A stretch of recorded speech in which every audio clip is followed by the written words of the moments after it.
Hi guys, my name is Tanya and welcome back to my channel Project Podium. I am going to give a disclaimer again that I have lost my mic and so my sound is going to be a bit of an issue, but I have a very interesting thing that I'm talking about in this topic, so do bear with me. We are in the summer era right now and I have taken a lot of time to research on what exactly happened in the Red Bull team. It has gone from one of the best teams on the grid, which was extremely unbeatable, to a team that has become a meme material.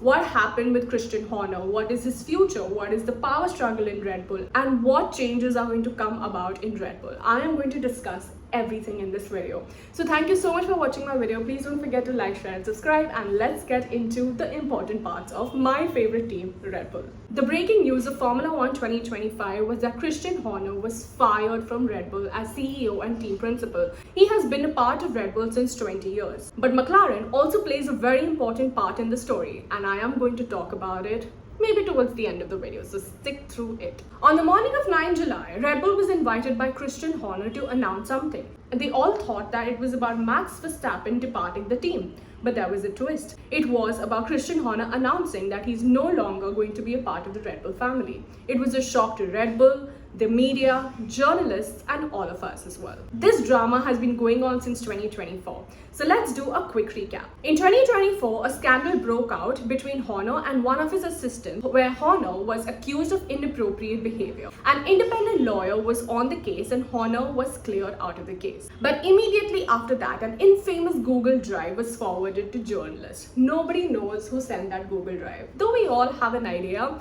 but that Google Drive went viral and it was pretty private. During that time, another external lawyer was on board on this case. The best team was put on it, and again, Horner was not guilty. Anyway, all of this was to achieve an ultimate goal.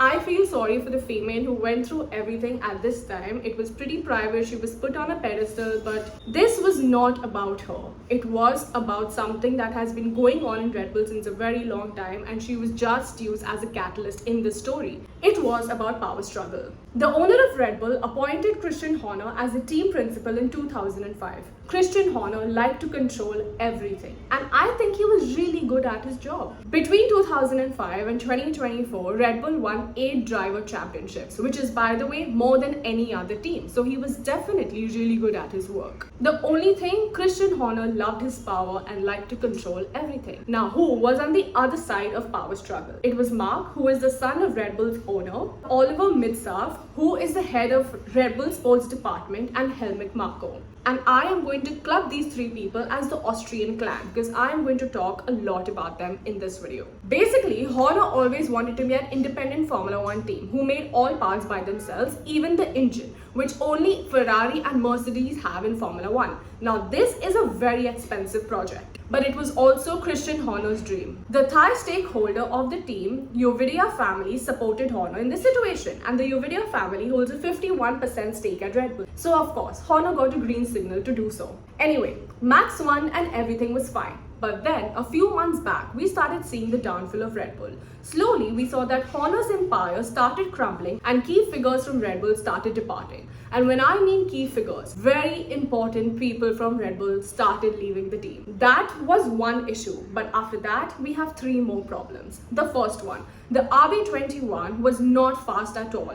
It was on podium and scoring points only because of Max. Good on high speeds, but bad on low speeds. The upgrades did not end up working either. Second issue was the number 2 driver. We do not have a good number 2 driver in Red Bull since probably Daniel Ricciardo left.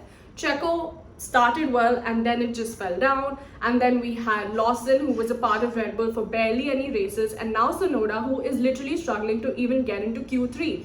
So if Red Bull is actually scoring points or is on podium, it is because of Max Verstappen. And that brings me to point number 3, Max Verstappen, which is not a very important point. Honestly, it's very big on the internet that all of this happened because of Max clan, but no, that's not the truth. It is not. Max plays a very small role in this departure, to be very honest. Max's whole saga with Mercedes was going around. So what happened was that the Austrian clan took all these issues and went to the Thai owners and asked them if they still want Horner in the team. And the Thai owners did not see any solution with this, so they told the Austrian clan to take a decision and do what they think is right. And we all know the decision that they took. Christian Horner was out of Red Bull. So now, what happens to Red Bull? There will be a lot of changes. Let's also think about it in this way. Now that Verstappen is in Red Bull, he has the freedom he wants to make with the 2026 team. If he moves to Mercedes, who knows how much priority and freedom he would get. What's gonna happen with Honda?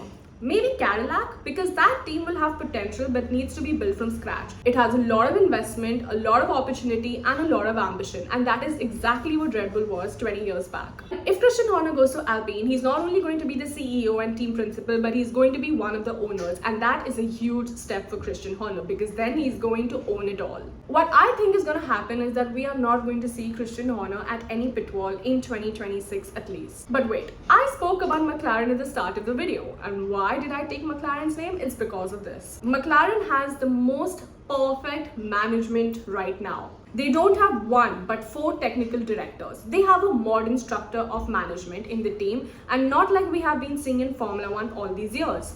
So now VCARB has also taken their structure, and we are seeing how they're actually performing in the recent races. This efficient way of management helps the key personnel to work in peace and concentrate on the team instead of owners interfering in the team again and again. So now the question is, if Red Bull actually picks up the new structure just as McLaren, will the Austrian clan take a step back, or is there still going to be power struggle in Red Bull?